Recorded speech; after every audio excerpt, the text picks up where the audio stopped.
In this video, we're going to go over a tip in regards to virtual assistants, office managers, anyone that's scheduling appointments and conducting dispatching and such.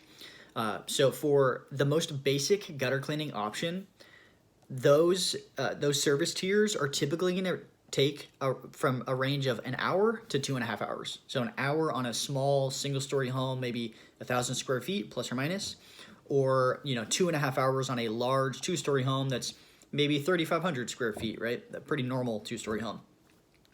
More specifically, I would say for a range for one-story homes, it's going to be pretty tight, right? Because it doesn't take too long. It's going to range somewhere between an hour on the small end, 1,000 square foot, as described earlier, to closer to an hour and a half on the large end of a single-story home, maybe closer to 3,000 square feet. So use your judgment between those two and make it an hour 15 if it's between those two, for instance.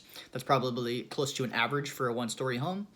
For a two-story home, the average is going to be closer to 2 hours, and that range is going to go from an hour and a half on the small end, maybe a 2,500 square foot two-story, to a large two-story, maybe 4,000 square feet. Maybe that's closer to 2 hours and 30 minutes.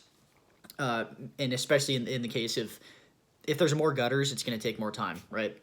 So use that as a general rule of thumb to choose how much time you should schedule in the calendar to appropriately complete to the standard that we expect, the basic service for gutter cleaning.